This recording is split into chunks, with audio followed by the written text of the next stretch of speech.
Now, a Florida man with a vision of tomorrow, today. Your laptops are getting better, faster, but your government systems are the same. Your education's the same. Forget everything you thought about the future as the night team explores the Venus Project. So you think you know what the future will look like? Few people do, but once that Florida man, a very brilliant man, does, because he's designing it. A place where there will be no food shortages, no fear of hurricanes, and no war. It's called the Venus Project. And the night team's Patrick Frazier went there. Driving down a quiet road near Lake Okeechobee, you see cows on one side, orange groves on the other, and a sugar mill in the distance. Then you arrive at a gate in Venus, Florida, to possibly get a look at the future of the world. Now, this used to be a flat tomato field right here. There are 10 concrete and steel dome structures built by Jacques Fresco. I'm talking about a better way of life. But it's his vision coming from inside the buildings, called the Venus Project, that is attracting attention.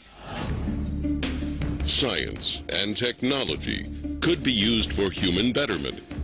Jacques and his companion Roxanne Meadows are using drawings. He does 5 or 6 of these every day. And designs. We've assembled buildings like this in dry dock. To show Jacques' dream of the future.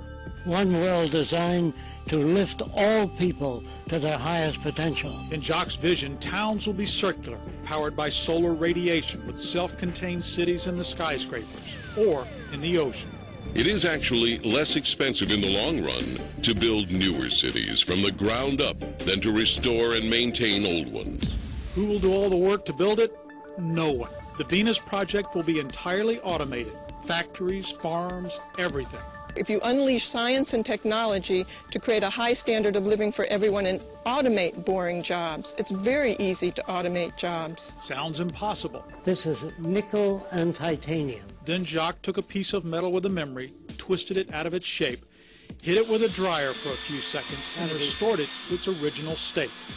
In the future, he says, buildings will be automatically created in a factory that way. They will deliver a box that's, say, 10 feet by 10 feet. Then the box with the pointy roof, the windows, then the furniture comes up. Everything is memorized. When you talk to Jacques about the Venus Project, you hear 2 phrases quite a bit. The first, I have no credentials. He says that because he dropped out of school at 14. The second, all our problems are caused by BS, bad science. The way we think and the way we run our country is old and inefficient. Technology is racing forward, but not the mental state.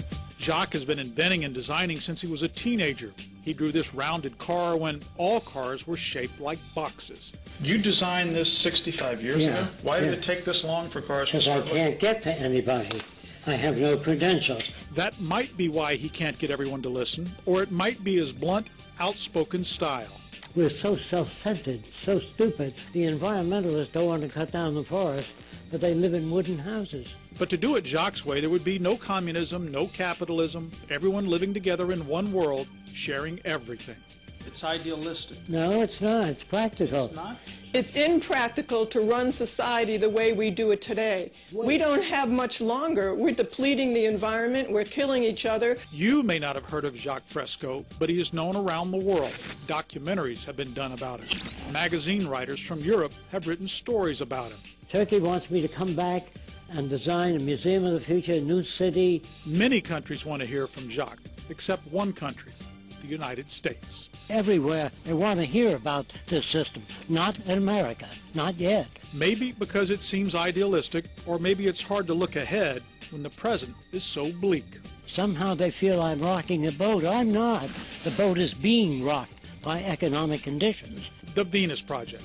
With this type of construction, there'll be little or no damage from floods, earthquakes, or hurricanes. Folly or the future? Let's hope we live long enough to find out. In Venus, Florida, I'm Patrick Frazier, 7 News. Well, if you'd like to learn more about the Venus Project and get in touch with Jacques, just go to our website at WSVN.com and look for Patrick's story.